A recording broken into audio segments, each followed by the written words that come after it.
Welcome back to Talk of the Town. We are talking design now, and who better to do that with than Bob Weirough, who's with Project Home, one of our news partners, and Dana Langreck with Bella Domicile.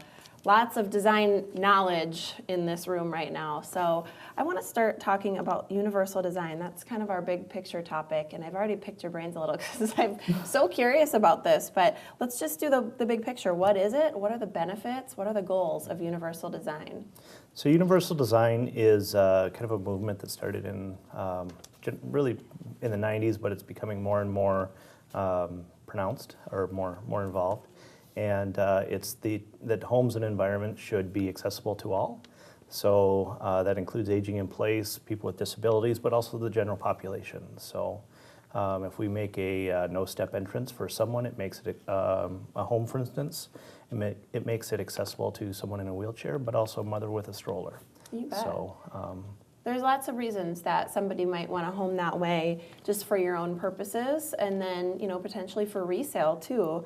Let's talk about the sort of design elements that would be found in a home that has universal design. Sure, a lot of times we're looking at different materials that would be used that would make it safe for all people to be in a space.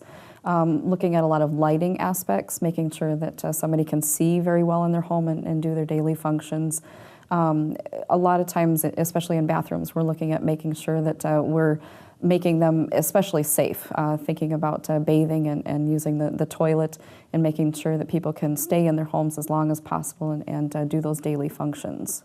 Okay, so talking a little bit about some of the aspects of the home, lighting is obviously important, as you mentioned. Finishes of products, too, something I hadn't even thought of when it comes to universal design and making it more accessible for people. Why are they so important? So like Dana mentioned, we certainly want to make it so people are less likely to slip and fall. So night lights are really important. Also, as we age, the lenses in our eyes tend to discolor just a little bit. So we need a little bit more light as we age, and also some of the blue light with our circadian rhythm is important too. So, so interesting. Mm-hmm. Okay. And then finishes, I imagine, too. You want to make sure you've got surfaces that aren't too slippery and things of that nature. And reducing glare as well. So making sure that a space is comfortable, because it's difficult to maybe maneuver through a space if you've got a lot of glare coming off of shiny surfaces. There's so much you have to know. Wow. So you are also a certified kitchen designer, and I'm sure you use universal design in kitchen remodels, but I'm thinking bathrooms, because we've kind of touched on that a little bit. What about kitchens? Sure, a lot of times it's making sure that appliance placement is set up so that there's convenience within the space. Looking at storage, making sure that not everything is too high or too low, making sure that it's accessible for all users. Sometimes just even contrast of materials. A sink being a different color than the countertop can help somebody that maybe has low vision be able to see the difference between the edge of the countertop and where that sink starts. Sure. And again, coming back to the glare of the materials, picking out things that are not quite as shiny. Also looking at, is there a space within a kitchen that somebody could sit down while they're doing their food prep, not necessarily just for eating, but also when they're preparing their meals. We've got a lot of safety issues as far as appliances go, making sure microwaves are at comfortable heights. Putting a microwave above a hot stove is not necessarily ideal, and so we're always looking at making sure that that microwave is going to be in another location to make it safer for everyone. Wow. Knobs on front of ranges to make sure that those are at the front rather than reaching over hot burners.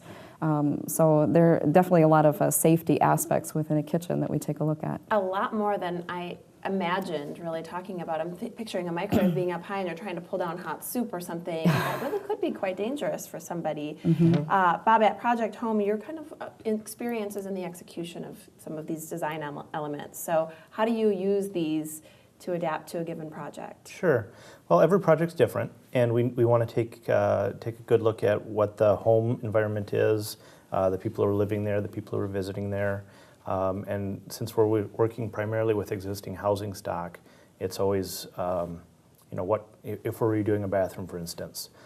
Even if the client doesn't want grab bars right now, we'd like to add the grab bars in the shower, put some blocking in for a stool or a flip-down bench in the shower, something where we can plan for the future.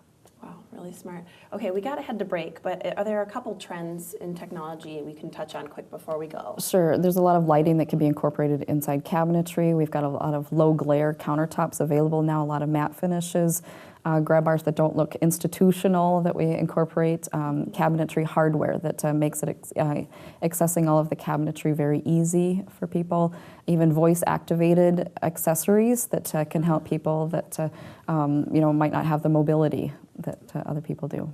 Gosh, this is why you need an expert. Goodness gracious, so much that I learned today. Thank you for sharing some of this with us. Thank you. Again, we've got Bob Weirough with Project Home, Dana Langreck with Bella Domicile. You guys are great. Thank you. For being here. Thank you. Thank you for watching. We've got more for you after the break.